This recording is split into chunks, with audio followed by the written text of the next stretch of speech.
In our passage from Mark chapter 13, Jesus says to his disciples, "Learn this parable from the fig tree. As soon as its branches become tender and sprout leaves, you know that summer is near. In the same way, when you see these things happening, know that he is near, at the door. I assure you, this generation certainly will not pass away until all these things take place.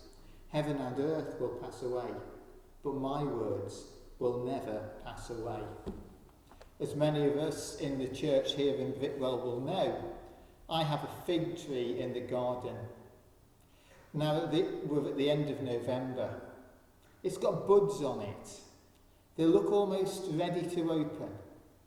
They'll stay that way until the spring, and then suddenly they will open into small leaves, and when they do, summer's here.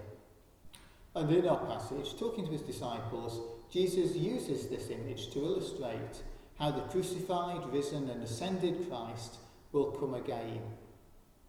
It's something that will suddenly happen. And I always say that the fact that Jesus will come again was the key motivator to the New Testament church.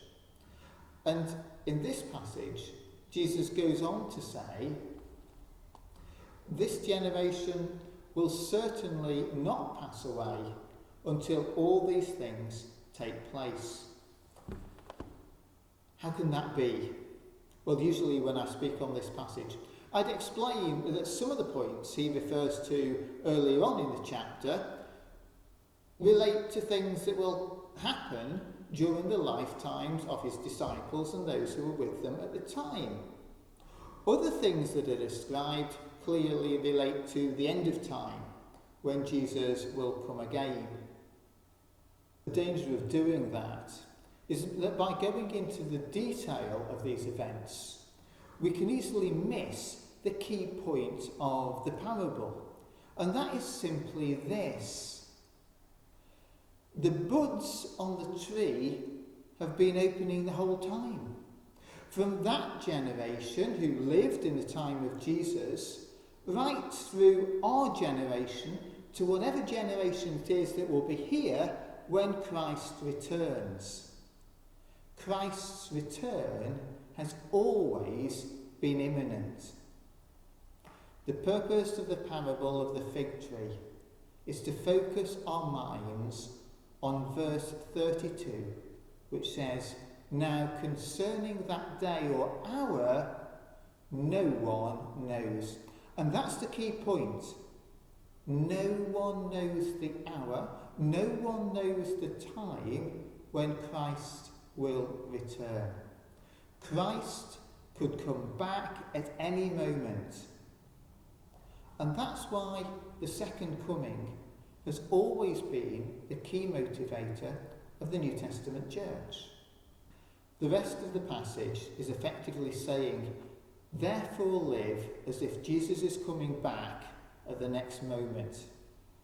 Have you ever been asked the question, if for some reason you knew that you only had, say, 6 months left to live, what would you do with your time? The answer is, we would do what was most important to us. And that's what Jesus is encouraging his disciples to do. Live as if he was about to return. Live for what will be important then. Advent is the time when the church stops and asks the question, how would we want Christ to find us if he was to return today? It's the time to ask ourselves, what is it that we should be doing with our lives? Can I suggest that this Advent we take some time to really think about that? And it's certainly something we can discuss this week in our online groups together.